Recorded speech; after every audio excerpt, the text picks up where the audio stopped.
Unconscious victim rescue and a targeted search down a ground ladder today. So what we've done is we've gone ahead and set up the 28-foot extension ladder with the flies out as opposed to the way we normally do it. The reason we're doing this is because it's a lot safer and easier to get an unconscious victim down the ground ladder. The other reason you would set it with the flies out or you're setting it for potential firefighter egress. Anyway, what we're going to do today is a targeted search. I'm going to head up into the window. This is for the rare instance where you show up on scene and somebody says, yep, there's somebody in that room. So of course, instead of going to attack mode, you would go into rescue mode. Throw a ground ladder. I'm going to head up, sound the floor, and the first thing I'm going to do is head across the room and close the door. That isolates us from the rest of the fire involvement in the rest of the building. So yeah, we'll go ahead and make it happen. Alright, the first thing I'm going to do when I come into the room, of course, sound the floor, make sure it's safe for me to come in. And then I can jump in the room, and the first thing I'm going to do is head across the room and close the door. That buys us some time and isolates us from the fire involvement in the rest of the building. So, we got a victim. Let's say Connie's on the floor here. And the first thing I'm going to do is drag her over here and orient her just like this. We want her face up with her feet at the window. So I'll come over, I'll drag her over here. I'm going to sit her up. I'm going to scooch her into the window. And I'm going to hand her wrists to the rescuer on the ladder. It's important that the rescuer gets a really good grip on our wrist, so take the time to do this right. After that, I get my feet up. This foot gets really forward. That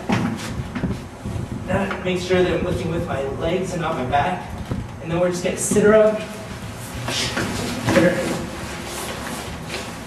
And put her waist on the windowsill. I can pin her here to make sure they won't fall out. This is a good place to rest if you need to.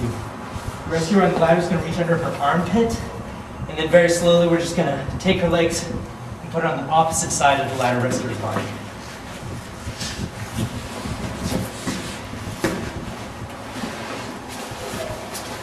She's going to reach between her legs, that hand,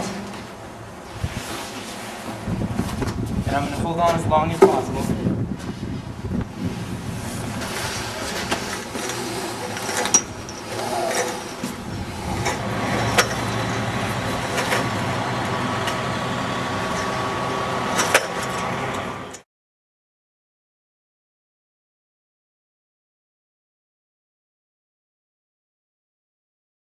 So as we come up to the victim, you're going to check and make sure he has a seal, make sure he has air. You're going to check his air supply.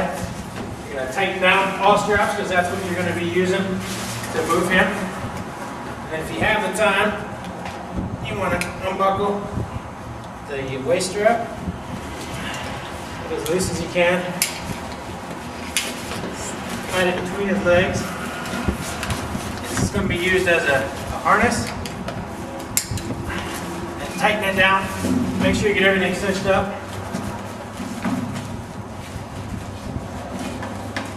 Now you're ready to spin them.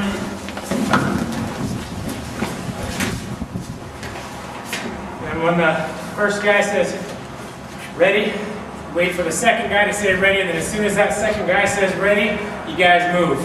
So there's only a ready, ready, move. Ready, ready. Now, same thing again. Ready, ready. Come up. Get your knee under so you can support his weight here. And you can grab the pack. This is going to be cinched up underneath. And then you're going to pass him in. Make sure your guy on the ladder is ready to receive him. You're going to put his head to whatever side that your ladder guy says. So hand on one side, he says that side. So ready? Ready. Let's go. Make sure his legs clear. Got one guy clear, one guy hanging on over. Tell the ladder guy has control. Got the body. The ladder guy takes over.